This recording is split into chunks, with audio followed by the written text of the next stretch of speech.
Hello dear students, मेरा नाम अनिल कुमार श्रीवास्तव है। आज मैं इजराइल और ईरान के बीच जो युद्ध विराम हुआ उस पर चर्चा करने जा रहा हूँ। दरअसल गल्फ कंट्रीज़ या रीजनल वेस्ट एशियन करेस्पॉन्डेंट और न्यूज़ चैनल में या न्यूज़ प्रिंट मीडिया आप कह सकते हैं और सोशल मीडिया में एक ही चीज़ छाया हुआ था कुछ दिन पहले। वो था ईरान और इजराइल के बीच सीज़ फायर। उसमें डोनाल्ड ट्रंप को ही ज़्यादातर गल्फ मीडिया ने या जो गल्फ से निकलने वाले न्यूज़पेपर्स हैं या सोशल मीडिया में विलन बताया गया डोनाल्ड ट्रंप को, और इजराइल को भी बेंजामिन नेतन्याहू इजराइल के जो प्रधानमंत्री हैं उनको भी उसमें स्थान दिया गया। यानी डोनाल्ड ट्रंप के साथ साथ बेंजामिन नेतन्याहू को भी विलन बताया गया, लेकिन डोनाल्ड ट्रंप की बड़ी खिंचाई हुई। इसमें अल जजीरा प्रमुख है। हालांकि उत्तरी अफ्रीका से निकलने वाले अधिकांश न्यूज़ चैनलों ने इस सीज़ फायर का स्वागत किया है, न्यूज़पेपर्स में भी इस सीज़ फायर का स्वागत किया गया है, लेकिन अल जजीरा ने अरबिक भाषा में और अंग्रेज़ी भाषा में भी डोनाल्ड ट्रंप की पॉलिसी का ज़बरदस्त विरोध किया है या उसकी आलोचना किया। उनके एक बार का सीनियर करेस्पॉन्डेंट अली हाशिम साहब, उन्होंने तो यहाँ तक कह दिया है कि भाई बाहरी हस्तक्षेप बिल्कुल बर्दाश्त नहीं होगा। यही बात सऊदी अरब से निकलने वाले तमाम न्यूज़पेपर, चाहे वो अल रियाद हो चाहे अल मदीना हो, इन तमाम अखबारों में कहा गया है अरबी भाषा में ज़बरदस्त तरीके से डोनाल्ड ट्रंप की पॉलिसी की आलोचना की गई है। जबकि सच्चाई ये है कि डोनाल्ड ट्रंप के सभी मित्र देश हैं। अल जजीरा तो कतर से निकलता है, कतर में ही अल उदीद एयरबेस है अमेरिका का, जहां ईरान ने अटैक किया था। कहा जा रहा है उसने 10 मिसाइल दागे थे इसके पहले कि वहाँ कोई नुकसान होता। अमेरिका ने अपने सारे फोर्सेस, सारे जहाज, सारे प्लेन या एयरक्राफ्ट को हटा लिया था। एयरक्राफ्ट ही कहिए, लड़ाकू विमान ही कहिए, सबको हटा लिया था, क्योंकि ईरान ने इसकी सूचना पहले अमेरिका को दे दी थी, ऐसा कहा जा रहा है। दूसरे शब्दों में यह एक प्रकार से फ्रेंडली फाइट था।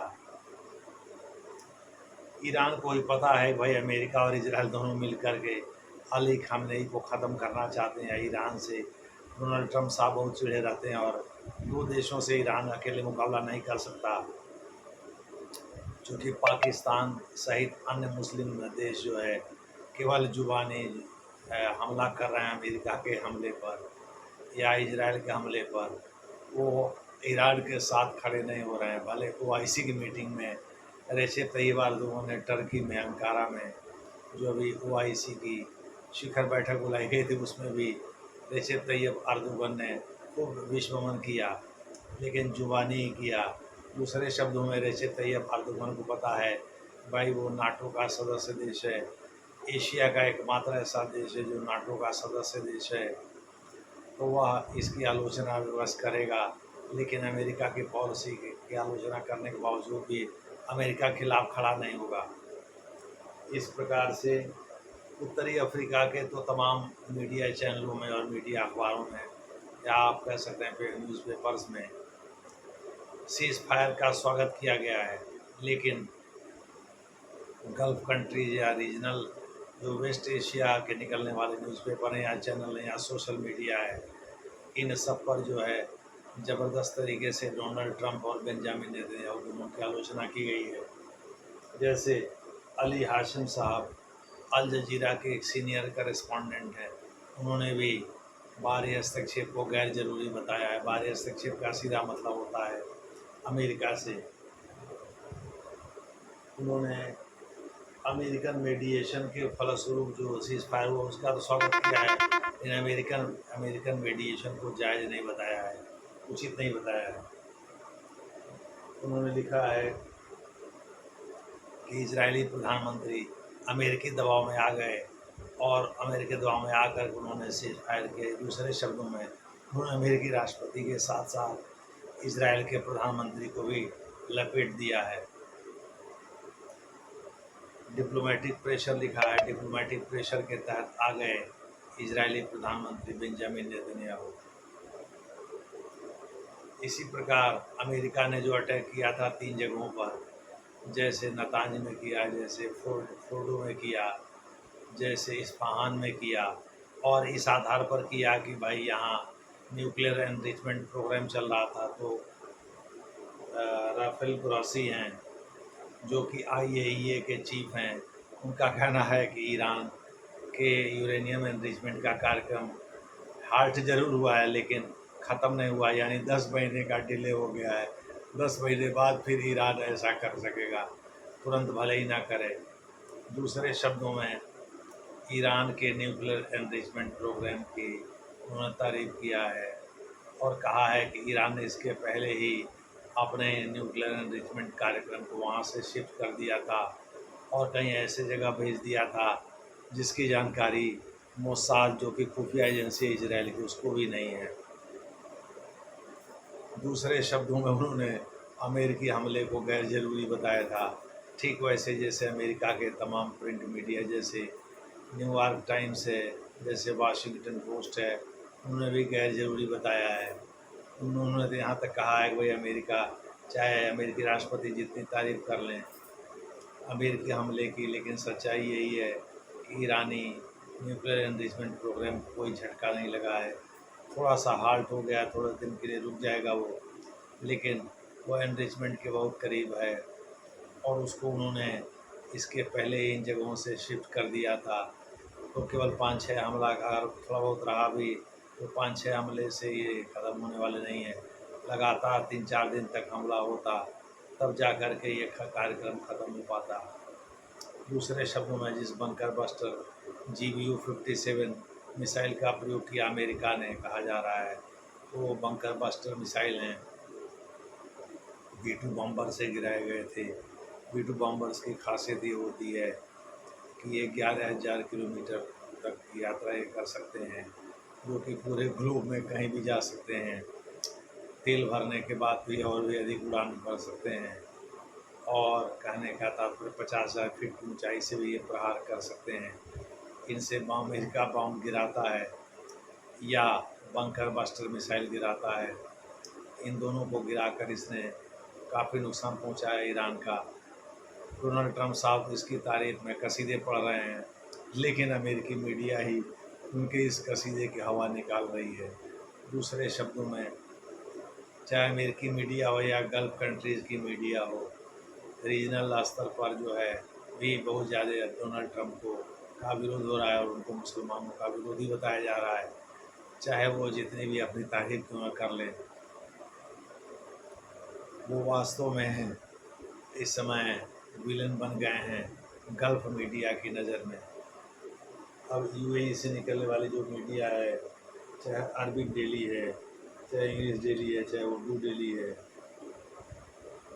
ये सऊदी अरब से निकलती हैं, और Emirates news agency, Abu Dhabi media, Dubai media, ये UAE से निकलती हैं। इन सब ने जो है डोनाल्ड ट्रंप साहब की आलोचना किया है।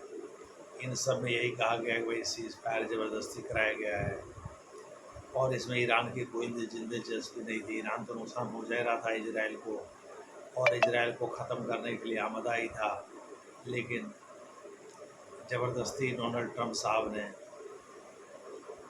यह सीज़ फायर करा दिया।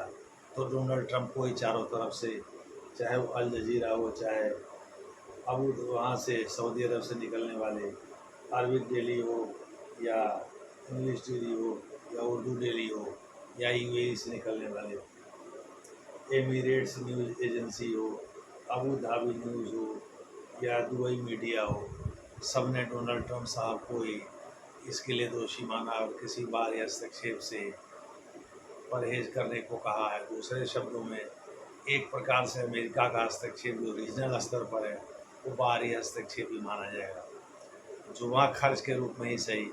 ईरान के साथ जब इजराइल का युद्ध हो रहा था तो किसी भी मुस्लिम कंट्री ने, OIC के 57 मेंबर हैं, लेकिन 57 मेंबर में कोई भी बचाव नहीं उतरा इसके ईरान के। लेकिन ये सीज़ फायर होने के बाद सब अपने अपने अपने अपने तरीके से विश्वमन कर रहे हैं। कोई डोनाल्ड ट्रंप साहब को विलन बता रहा था, कोई बेंजामिन नेतन्याहू को विलेन बता रहा है। अली खamenei की सभी सुरक्षा कर रहे हैं, अली खamenei के डिफेंस में सब उतर रहे हैं, अली खamenei की तारीफ कर रहे हैं।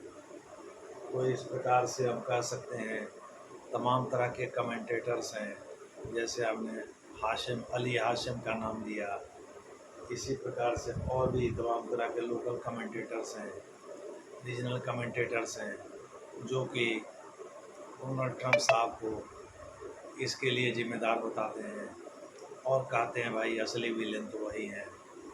फिर उसके बाद से इजराइल के को भी, इजरायली प्रधानमंत्री बेंजामिन नेतन्याहू को भी वो इसके लिए दोषी बताते हैं।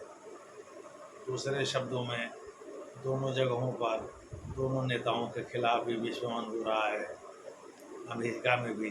हालांकि अमेरिकी राष्ट्रपति इन सब चीज़ों से खुश नहीं है, वो अमेरिकी मीडिया को भी वामपंथी मीडिया का घर बुला रहे हैं और वो कह रहा है जैसे पहले आलोचना हमारी करते थे उसी तरह से इनकी नीयत बन गई है कि हमारी आलोचना करते रहें, लेकिन इससे हमारे नीतियों पर कोई फर्क नहीं पड़ता। हमको जो समझ में आ रहा है, अमेरिकी जनता ने हमारे ऊपर भरोसा किया है, हम अमेरिकी जनता के हिसाब से काम कर रहे हैं, अमेरिका को फिर से महान बनाने के लिए काम कर रहे हैं। खैर जो भी है, लेकिन सच्चाई यही है कि इस समय डोनाल्ड ट्रंप साहब और बेंजामिन नेतन्याहू दो ही की ज़बरदस्त आलोचना हो रही है। दोनों को इस सीज़ फायर और इस युद्ध के लिए दोषी बताया जा रहा है, जबकि अली खamenei को डिफेंस दिया जा रहा है। उनके बचाव में अधिकांश मीडिया चैनल दिखाई पड़ रहे हैं या न्यूज़ प्रिंट वाले दिखाई पड़ रहे हैं। धन्यवाद।